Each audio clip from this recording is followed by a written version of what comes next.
well. So we've got Diane Berry, who is a senior manager in Bain and Company's advanced analytics group. So she'll tell us a little bit more about herself and what she does. I don't think I'll need to explain too much about what Bain and Company is, but she'll give us some background anyway. Hi, Diane. How are you doing? Welcome. Good, thank you. And thank you very much for inviting me today. I really appreciate the invite and the time to talk here as well. We're really glad to be able to have you because I'm sure you have a lot of insightful things to say, and students are definitely interested in learning a lot about, what Bain does and how it works. So along those lines, how would you describe your role at Bain, and how exactly does Bain Advanced Analytics fit into Bain as a bigger picture, so to speak? Yeah, sure, absolutely. So as you've introduced me, my title is I'm a senior manager in data science. I'm part of Bain's Advanced Analytics Delivery Group. Our Advanced Analytics team is an integrated, multidisciplinary team. We consist of data scientists, data engineers, marketing scientists, engineers, and operations research experts as well. I do plan to post some links on my LinkedIn page as well. So just to highlight that we are part of Vector, which is Bain's actual integrated platform for all of the digital capabilities that we have here. As I mentioned, we are a delivery team for advanced analytics, so we can act as expert advisors to our clients and leadership. We can be part of the integrated team with our consultants and our clients' data scientists, and to deliver some really cool advanced analytics solutions to solve their problems.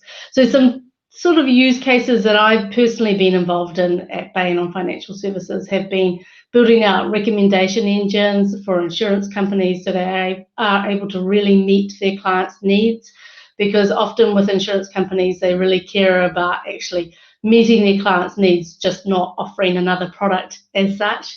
And also doing things around really optimizing discounts towards their clients as well. So it's a space where obviously you want to offer something so people will stay with you, but also not too much, so you're not giving away too much money. And those are a couple of the use cases that I've worked on for financial services. It really seems like advanced analytics is wearing quite a lot of hats all at once. Yeah, it does. It truly does, honestly, because I think it's the space in which it's grown is incredible as well. And I mean, but fundamentally what we're trying to do at Bain is solve business problems. Mm-hmm. And if you've given a use case here, you've given a couple use cases, including the insurance one. Would you say that that's a sector that, I mean, it seems like it would be, right? Because they go through huge amounts of data and they get huge amounts of data. So that might be a sector that's going to particularly be in a good position to take advantage of this boom in data and data analytics and data science. Can you think of any others that might be interesting? Yeah, just on that particular comment. So financial services, I mean, obviously for regulatory reasons, have always had like a large component of analytics people, whether that be actuaries or business insights people. So, I think from surveys, typically they run at around 3 or 4% of actually their overall workforce being advanced analytics people that play in that space. Other industries that will really and are really benefiting from big data and automation, I think there's a lot in the service industry. I think there's been a number of reports that have come out there that will have quite a big impact in terms of automation. I mean, obviously the challenge with that in terms of workforces such as the US, like 3/4 of the workforce is tied up into service. So that will obviously come at quite a big play and have quite a significant impact there. Particular industries in themselves are things like retail, for example. I mean, I think it's fair to say with COVID that a lot of us have, even if we didn't buy online, we certainly are now buying online because it's much easier to do. And certainly for organizations, they can really utilize that data. But even when you think of the physical space, like what Amazon Go has done, for example, in that space where they've actually reduced down, they've taken away the cashiers, right? They've just got barriers. They've got sensors and and monitors to see actually how the customers are shopping in store and getting real insight there, which you would even struggle to do with a loyalty card system. Is kind of amazing as well. Other areas, I think this one probably won't come as a big surprise, but it'll be things like transport and logistics. So especially with driverless AI, in particular with haulage. And this isn't just road haulage. This is also, say, railway haulage. We're all very used to in London being on the DLR, which does or doesn't necessarily have a driver, and that is also part of automation, right? I think there's a lot of railroads that are going through probably significant upgrade to reduce down the amount of drivers they have in place. There will always be some need for safety checks, so I think automation will always play a part against human labor, and there'll be that augmentation that will take place. But that is an industry where there will be a significant impact from automation as well. But I think it's going to be really interesting to see how it evolves, because I don't think it will be a direct replacement. I think it will be very much an augmentation. We've all got to benefit from it to a large degree, so it will need to work for the broader society as well. I think also it's an interesting point that you bring up, because obviously we've all considered, to what extent automation is going to have an impact on employment. And a lot of the people watching are students. But then at the same time, companies and governments are spending, billions on upskilling workforces, on the lack of talent for certain fields rather than others. Do you think that, there's someone who's failing? Is it the institutions? Is it the governments? Is it the companies? What's going wrong that we're, kind of having an imbalance of who we need and where we need them? And do you think that can be fixed? Yeah, no, and I think it is being fixed. I mean, Bain just actually did a really recent survey on this in terms of closing the gap with AI talent. So I think in terms of what we saw is that for data science talent, we think that gap's going to be broadly closed within the next couple of years, because university institutes have turned it around. They're producing a lot more people in the STEM subjects that can focus and develop out their skills in this place. There's a lot of organisations are developing their own internal training programs and leveraging outsourced providers to do that. So that's also taking place. So I think in terms of the actual data science talent itself, that gap will be closed. And actually, potentially, it's also an area that might see a bit of a downturn. There is some debate that it could see a bit of a downturn with COVID as well, because there's been a lot of AI projects that haven't actually necessarily achieved the expected return on investment that organisations have put into it. And depending on how they've got those teams of data scientists structured, it might be relatively easy for them to reduce workforce there. I think going back to that survey or that piece of research that I mentioned, areas that we see the biggest pain points in terms of unmet demand is actually data architects and data engineers. So that's actually being able to bring in the data to the organisation infrastructure and then surface it in such a way that it can actually be used, that adheres to all the regulations that are actually out there as well, but also so that it can actually add real value to the organisation and its customers as well. So what's interesting is these roles have been fairly traditional, although the speed of which data is coming in and the amount of data that's coming in has changed. But these roles have certainly been around there for a fairly long time as well, although the technology and tools that are being used now has changed. Yes, I've been reading about that recently as well, how, the change in technology has suddenly allowed so much to bloom, and kind of it seems like regulation is also having to sprint to keep up with this rapid pace. Just like you mentioned just now, it's important to have people who are able to keep on top of the ever-changing regulation. And as I was mentioning with the previous speaker, that regulation isn't always uniform throughout even close regions like Europe, or, obviously on the global scale, there are different levels happening. Do you think that, regulation is keeping up well and helping the innovation, or do you think that regulation as it stands in the UK, for instance, or in general, do you think that there's space for them to improve on, the pace at which they regulate or the methods? Yeah, and I think it does depend a little bit on your ideology. I'm going to be entirely transparent in where you come from. I personally think regulation has its place to play in the schemes of things. To me, government regulation on data privacy is actually closely linked to competition and consumer rights. And so to some extent, again, I realize this is more of my opinion rather than perhaps my firm's opinion, of which I don't think they have a particular opinion, we just work with what we have, is that regardless of the size of a company, everyone needs to comply with GDPR and consumer rights. And again, I think it's really difficult to have one without the other. And like I said, I see it about people or organizations being on the same level playing field. So I actually think it can help innovation. So it means that a new entrant to a particular market can have a place to play because everyone's complying with the same set of rules. So I do think it's really important from that aspect. I do think it's really important to the general public that their data is secure. I mean, I care when I'm hacked. I don't want my identity hacked and sold off to the lowest bidder. And I mean, part of GDPR, for example, those regulations were out there already.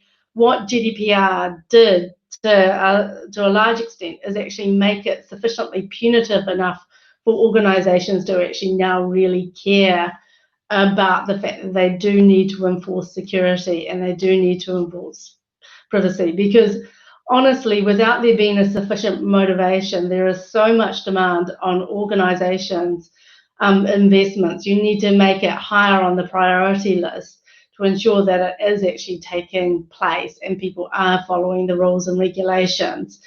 And that can be really difficult if an organization is serving up marketing from advertisers, which accounts for 98% of their profit, to actually be sufficiently motivated enough to do something in the space of data regulation and privacy as well. So that said, I think there's still a huge and tremendous amount that can be done with data. I mean, our work certainly has only increased with time. It's not that it's suddenly stopped with GDPR. I do think there is this concept of, has data now become toxic because organizations are so afraid of it? There's a lot that needs to take place in terms of data governance within an industry and within an organization, and it's not, unfortunately, the most exciting topic, but it is something that organizations really do need to address, and that's basically setting up the overarching principle and then putting the process and the procedures in place, making sure that you've got the right technology that can actually go through fairly seamlessly. Because what an organization wants to really ideally avoid is for that individual data scientist to have an opinion on whether they should or shouldn't be using that data, because two people will take a very different opinion on it. So it does really need to be enforced right from the get-go and set up so you don't get those elements of discretion. You mentioned earlier, which I think is interesting, that regulation ties in really closely with consumer rights. And I think that's a really important point to pick up on, because there's, I think for a lot of people, this narrative that data is, is this thing that's just everywhere and we have absolutely no control over where it goes. Mm-hmm. And people are kind of fearful, I suppose, because they don't understand what's happening to their data. And the biggest times we hear about it in the news are, scandals where it's being misused or abused. Yeah. Is there something we can do to change that narrative in people's minds? Because obviously there's so much data can do to move us forward as a society. What do you think can happen to change people's sensibilities? And is there anything companies can do to make people feel more comfortable about their data? Well, I do think companies do need to face up to the scandals that have been out there, because, there have been scandals often for very good reasons. Mm-hmm. we're living in a world at the moment where advertisers, for example, are threatening, or have, and some are still are, threatening to boycott Facebook because of the way that effectively they're using our data to market certain products to us and then place that by fairly contentious content, of which, their customers don't want. So I do think I think the organisations do need to face up to that. In terms of, so it will get there. I think there's also aspects that organisations need to improve, and I think it needs to be done in a way that they can improve visibility about how individuals' data are being used. I mean, we all get given a large and long list of T's and C's when we sign up to a service provider. I think as individuals, we definitely need to educate ourselves. If we're not paying for a service, we are paying through our attention, and we just need to realize that. And that's fine if that's the trade-off we're willing to make. And often it's worth it because of the convenience and the connectivity that's there. But I do think as individuals and as a society at large, we need to realize that marketing works, and we need to educate ourselves around some of the services that we are using there as well, that despite being free, we are paying for it. I think organisations need to ensure that they are securing our data, that they are being ethical about how they're doing it as well, because the law is there, but it's not a binary thing. Otherwise, the law profession wouldn't exist. So I think there does need to be actually a high level of ethics applied to it in terms of how organisations are applying and using the data too, and just to be transparent with their end customer base. I feel like as time moves on, people are fine about organisations using their data. There's been a number of different surveys that have done that said, people are quite fearful about their data being misused, but yet at the same time, we are using more and more online services than ever before. So I think it's just a matter of the fact that we just need to show a certain level of maturity as individuals, but also companies need to show a certain level of maturity as well as the ethics they apply to using data. Yeah, so it'll be important to educate consumers on, about their data as well and the rights they have.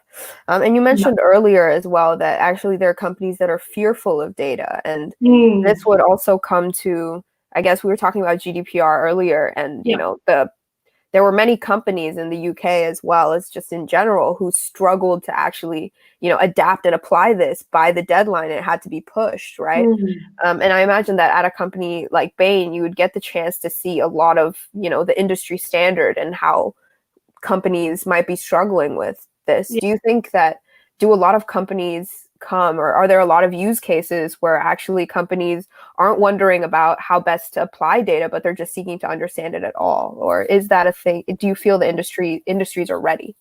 I feel that industries have certainly got a lot more ready, and I think part of that is just the technology that's being put in place that has developed over time to allow the fact that you've got full visibility over, data as it moves through the system as well. I actually, there has been a number of scandals, but also I think actually a lot of the organisations are really doing a great job in terms of managing and dealing with data as well. I definitely think there's a lot of room for improvement.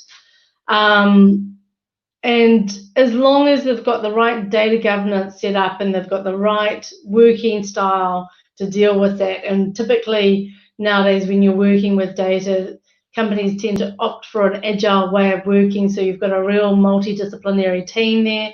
You've got the people that understand the data and know what you can and can't do with it.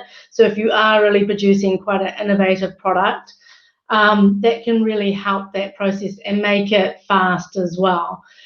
I think there's a lot of spaces where companies still struggle with it because it is a psychological shift, right?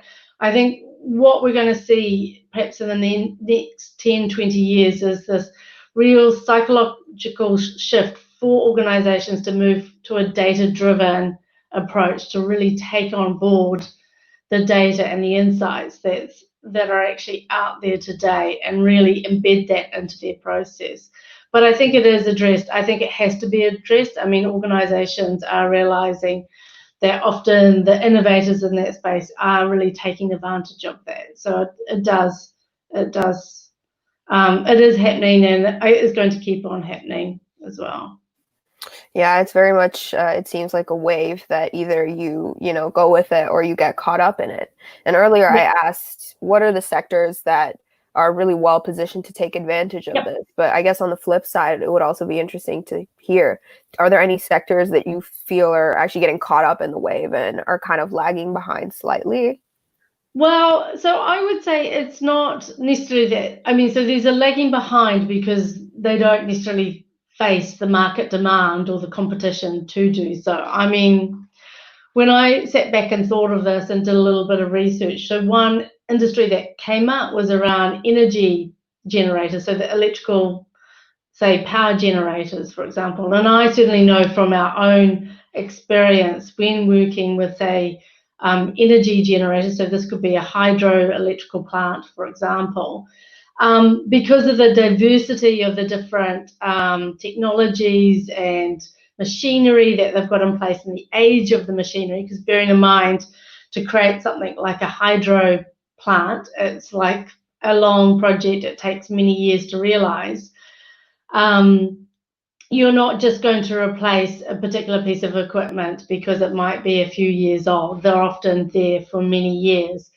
Nevertheless, we've still had very successful advanced analytics use cases. Often it's not predictive maintenance per se, because it tends to be a few steps before that, so it's more condition-based maintenance. A lot of that's about understanding what's taking place already in terms of the maintenance program.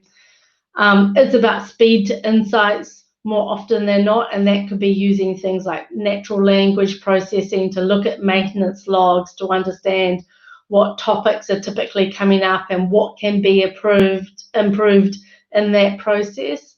So even in these sort of more traditional industries, you are still getting some adoption of advanced analytics and AI. It's just typically taking place at a slower pace, again, because of the competitive demand, but also just in terms of the type of equipment they're typically dealing with as well.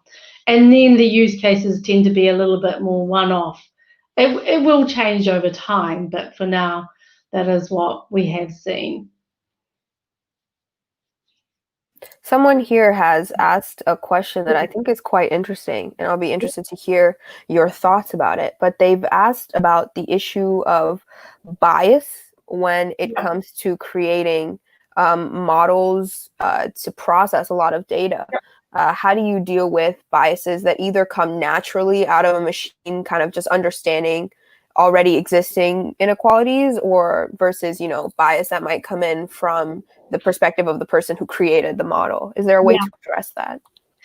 Yeah, no, and it's something that I've been really thinking about a lot. So there's a lot certainly within AI that's gone on around explainable AI. So this is developing additional models on top of the models that you've created, so you can really see the key features or variables that have gone into actually bringing in a certain decision, for example.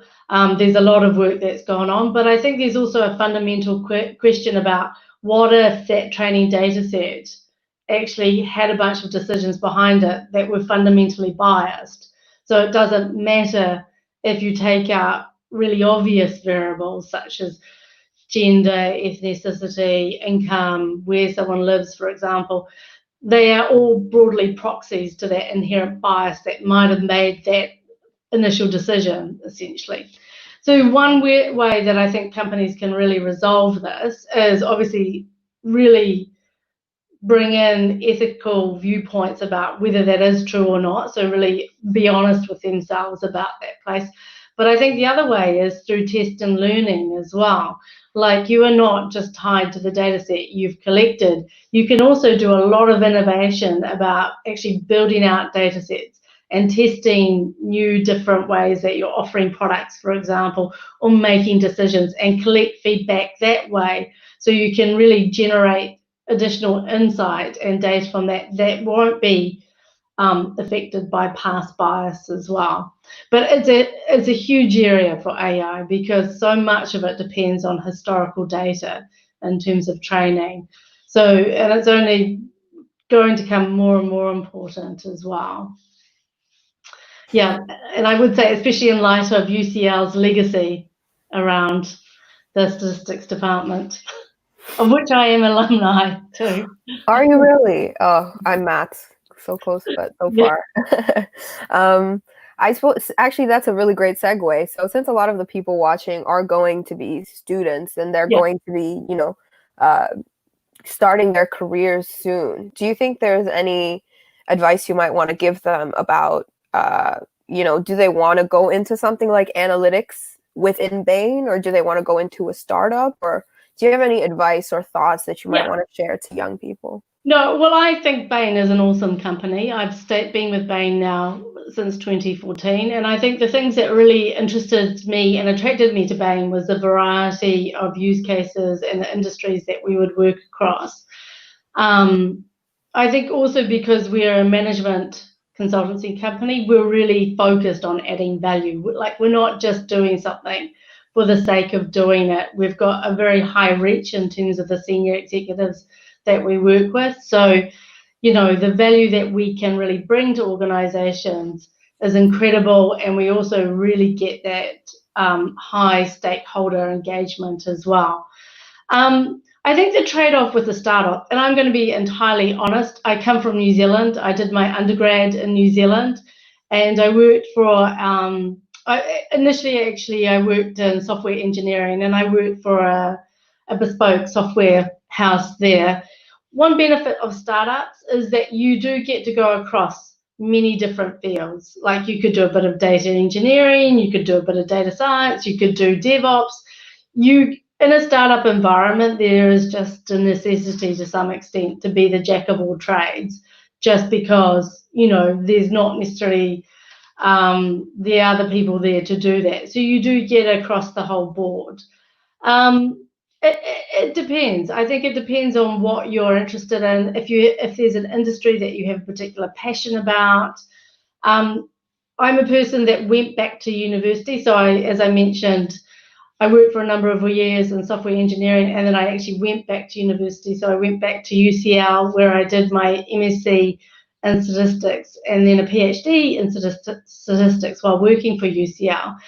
So I also believe that whatever you do with your undergrad, you're not stuck with that. There's a lot of other opportunities that you can get into as well. And it's really about what interests you, what's your passion, what's going to get you up in the morning, and realizing there comes a time that maybe that's still not the case, but you can move into something else and develop those skills as well, because we are in a world where you might have started out in a career 40 years ago, but that career no longer exists. So you've got to be able to adapt and develop this ongoing learning mentality too. And I'm sure a lot of people are definitely going to be relieved to hear that they're not tied down forever with whatever they do now. Is it very, very different? Like, we learned a bit about advanced analytics and what kind of the group does, but in your day-to-day, are there very large differences between your work as a software engineer versus your work now? Not to be honest. I mean, I'm not coding as much as I would like. I think I am an old tech head, so I still like to dabble with coding. So obviously my roles become more senior. I would say, yeah, I mean, I work for a different type of organization now. I think there's definitely a different level of engagement in terms of the clients that I work with.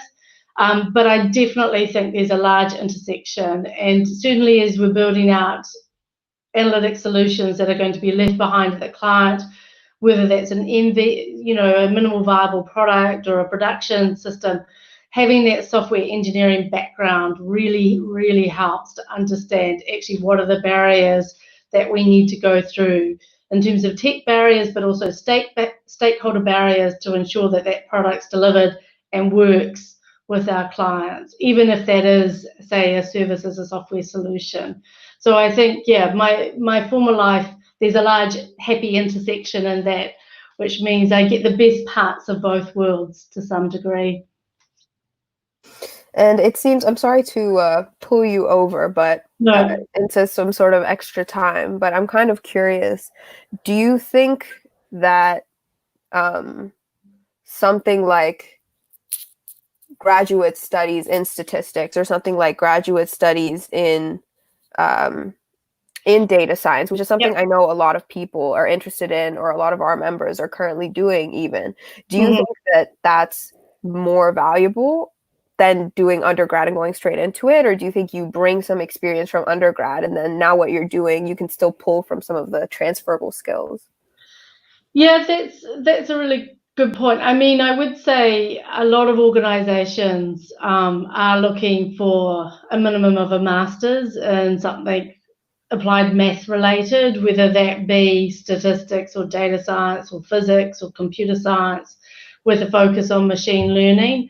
I think, yeah, there is enough organizations to justify that graduate degree. The nice thing is with the UK, it's a 1 year course. In a lot of other countries, it's a 2 year course, so it's actually quite a significant undertaking. I think some of the things that a master's really brings you that lends itself to the workplace is actually the speed of which you need to learn this material as well, especially if you haven't done an undergrad in a closely related subject. That is actually quite incredible. I mean, I've had friends comment to me, and I can speak to this myself, is that actually often the master's is more difficult than, say, doing a PhD, just because you've got so much material that you need to cover in that short period of time and actually deliver on, that it really helps you in terms of that transition towards the workplace. Also, they do shape the programs. Typically, for masters, there'll be more advanced topics in certain areas. You'll get to go deeper into a particular area that you like through your MSc project, and that could be something that is placed in industry, or it could be nutting out a methodology problem. I still think there's a lot of value in a master's program. The question on PhD, on the other hand, I think if you look at research, perhaps, and there was an Economist piece of The Economist, the magazine, did a research. I think it's probably about 10 years old there, and it said, yeah, financially it wasn't worth it. That said, it's incredibly fun. You get to go really deep, and I think a lot of it is what you personally want to do. What's your passion and what's behind that? Mm. And did you come into Bain in 2014 with the PhD? Yes, Okay. yeah, that's right. And do you think doing it informed like what kind of career you might have been looking into? Yeah, I knew that having done software, I liked software, and I predominantly did work in the financial industry as well. Then when I did my PhD, I did it at Institute of Child Health. So I started it in the 2000s, and it was around the time the explosion of genetic data. You had the whole genome that had just been decoded in the beginning 2000s. So my data matter was actually working on longitudinal birth cohort data that had this very rich history of lifestyle and health markers, and also biomarkers and genetic data. So for me, it was totally foreign. I mean, I had done applied math. I had all the way through my schooling. I'd done physics at my final year at school. I hadn't touched biology until at all. I left that at the age of 15. But this was incredibly exciting to work in an area that was having so much impact and so much value in terms of the research that was out there as well. I think what it made me realize at the end of that journey is that I still liked industry. But that's me. I like industry. I like solving business problems. But yeah, that's what it made me realize. that I sort of didn't want to stay in academia because I didn't want to get too niche. And that's also why I made the choice about going into Bain as well. I like being a generalist to some degree, although we are now moving into a world of experts as well. That's definitely true. And thank you so much for sharing some of your insight as I think what a lot of people would consider an expert. So thank you so much, Diane. Hopefully we'll hear from you again as a double UCL alumni. So it'll be great to have you back if you're happy to have us back. Thank you so much for being here. No, and thank you again. It's been a really fun conversation, really interesting topics as well. Thank you. We definitely do our best. All right. So that was Diane Berry, a senior manager at Bain & Company.